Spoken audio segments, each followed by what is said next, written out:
ইসলামের অনুসারী যারা, যেমন মুসলমান, এদেরকে আমরা হিসাব করতাম এরা এক জাতি, এরা সংখ্যায় বেশি, সংখ্যাগরিষ্ঠ। আর যারা মুসলমান না অমুসলিম, ওরা সংখ্যায় কম, সুতরাং ওরা সংখ্যালঘু। যেহেতু বুঝেন পয়েন্ট, যেহেতু এই দেশের জাতীয়তা ইসলামের ভিত্তিতে গড়ে ওঠে নাই, এই দেশে ইসলামকে এখনো পর্যন্ত অফিসিয়ালি রাষ্ট্র পরিচালনার মূলনীতি হিসাবে গ্রহণ করা হয় নাই, সুতরাং ধর্মের ভিত্তিতে এই জাতিগত ভাগাভাগি করে এরপর একদলকে এক্সট্রা ফ্যাসিলিটিস দেওয়ার কোনো নৈতিক অধিকারই নাই। বাংলাদেশে এই ভৌগোলিক সীমারেখার ভেতরে যারা থাকে, এই বর্ডারের ভেতরে যারা থাকে, সবাই এক জাতি, তাদের নাম বাংলাদেশি। এখানে কেউ সংখ্যাগুরুও না, এখানে কেউ সংখ্যালঘুও না। হ্যাঁ, যদি কাউকে সংখ্যালঘু বলতে হয়, আটকে পড়া পাকিস্তানি আছে বাংলাদেশে, যাদেরকে আপনারা বিহারি নামে চেনেন। বিহারি নাম শুনেছেন? মিরপুরে গেলে পাবেন, মোহাম্মদপুরে গেলে পাবেন। এদের ক্যাম্পে ঢুকলো, মিরপুরে আমি দেখেছি লেখা আছে আটকে পড়া পাকিস্তানি।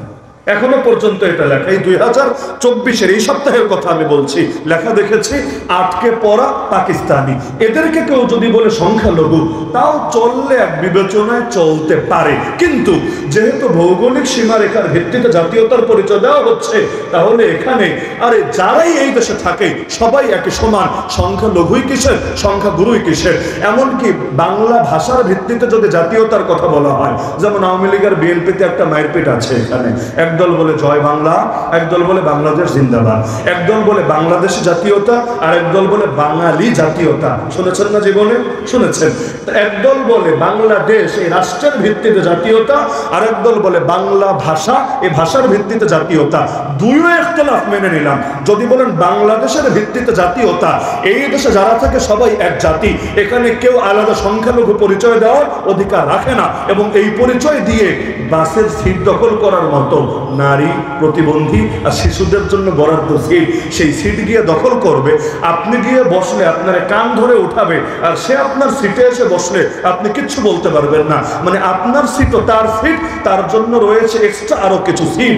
এই ফ্যাসিলিটির সংখ্যালঘুর নামে আমরা কাউকে নিতে দেব না। এই ধোকার কারণে, এই পয়েন্টটা বোঝেন, এটা নিয়ে অধিকাংশ মানুষ গাফলতের শিকার, অসতর্কতার শিকার, যার কারণে পদে পদে সংখ্যাগুরু হয়েও বৈষম্যের শিকার হচ্ছে। ওদের রক্তের দাম আছে, আমাদের এখন রক্তের দাম নাই।